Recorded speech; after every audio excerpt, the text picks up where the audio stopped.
You ever have one of those mornings where you walk into the shop and you can just smell the potential for a catastrophe before you even flip the breaker? I spent 20 minutes today just staring at a piece of walnut because I was convinced the grain was mocking me. Tiger, I think that's just the lack of caffeine talking. Or maybe the wood is sentient now. But before you start a psychological warfare campaign against a tree, we actually have a massive show today. It's May 11th, 2026, and the TigerDen Daily is officially in session. Hopefully, with less sentient wood and more actual progress. We're looking at some heavy duty welding gear that looks like it belongs on a starship, a literal $92 million soap secret, which is a sentence I never thought I'd say, and why your backyard BBQ island is probably going to crack if you aren't careful. We'll get to the soap mogul life in a second, but let's start with the heavy metal. You've been grumbling about welding geometry since the late 90s. It looks like someone finally listened. It's about time. Anyone who's ever tried to get a standard spot welder into the corner of a deep steel box knows the feeling of trying to thread a needle with a boxing glove on. Mid-Atlantic Global put out this new unit called the Teammate. It's a 200 kVA beast. For the folks at home, that's not something you plug into your kitchen outlet unless you want to turn your house into a giant flashbulb. 200 kVA? That's some serious juice. Is this just for the guys building bridge girders, or should the average fabricator care? It's for the big panels, but there's a second machine, a deep reach specialist, that really caught my eye in the welder this month.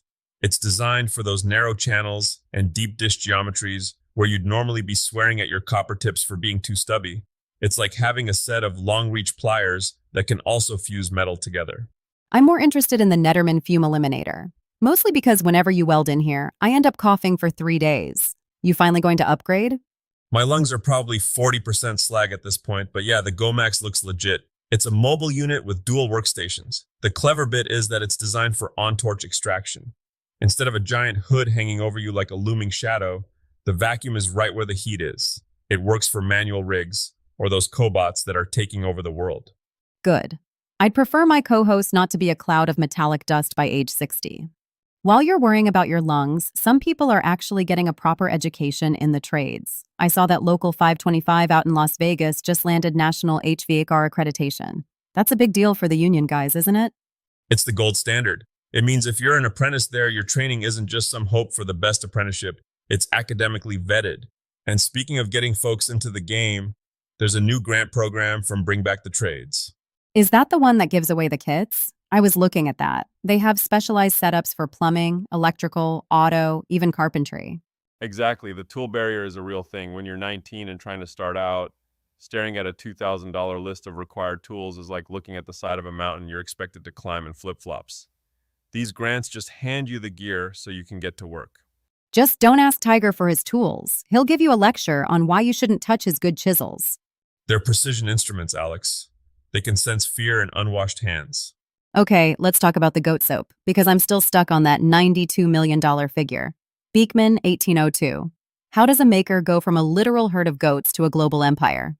It's the lesson every maker needs to swallow, and it's usually a bitter one. Product is secondary, brand is everything. Dr. Brent Ridge and Josh Kilmer Purcell didn't just sell a bar of fat and lie. They sold kindness. They sold a story about leaving the rat race and starting a heritage brand from the dirt up. So you're saying I'm not buying the soap, I'm buying the feeling of being a gentleman farmer in upstate New York? Precisely. If you're a woodworker or a jeweler and you're just posting a photo of a finished box on a workbench, you're missing the boat. People want the origin story. They want to know why you chose that specific piece of cherry or how your grandmother taught you to solder. Shopify actually backed this up. They released a list of 35 profitable crafts for this year. Tufted rugs are huge right now, and resin jewelry is still going strong, but it's about that perceived value. Right. If you can't explain why your handmade ring is better than the one at the big box store in 3 sentences or less, you don't have a business. You have a hobby that takes up garage space. Let's get into the stuff people are actually building this weekend. I've noticed the CNC stuff is getting, well, less math-heavy and more accessible. Yeah, there's been a surge of these start-to-finish live sessions on YouTube. No edits, no skipping the boring parts. It's showing people that the software isn't some wizard-level code. It's just a sequence of patience. If you can navigate a spreadsheet, you can probably run a Shapeoko or a long mill. What about the outdoor kitchens? Everyone's trying to be a grill master lately. You had a warning about the countertops. Oh man, I've seen so many people pour a standard bag of Quick Read for a BBQ island, and then wonder why it looks like a spider web after one winter. You have to use GFRC, glass fiber reinforced concrete. Is that the stuff with the tiny little hairs in it? Yeah, those hairs are what keep the slab from pulling itself apart when the temperature drops to 0 and then spikes to 90. It adds tensile strength. Also, don't forget the bonding primer if you're repainting the cabinets. Wait, don't just tell them to use it. Why? I've seen people just slap a new coat over the old peeling stuff all the time. And that's why their kitchen looks like a lizard shedding its skin 6 months later. If you put fresh putty or paint over old failing substrate, you're just building a house on a foundation of potato chips. You have to scrape it back to the truth, the solid wood or masonry, before you even think about the finish. We've covered a lot of ground today, from industrial welders to goat milk soap empires. What's the one thing people should actually walk away with today, Tiger? I think it's the realization that the barrier to entry is almost always a ghost. Whether it's the cost of tools, the complexity of a CNC, or the fear that your maker business isn't professional enough, there's usually a grant, a training program, or a storytelling technique that can bridge the gap. Basically, stop staring at the walnut and start cutting?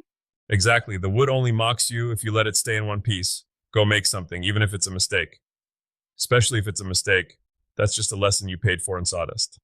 That's it for today's TigerDen Daily. We'll be back tomorrow with more shop talk and hopefully fewer wood-based hallucinations. Stay gritty, everyone.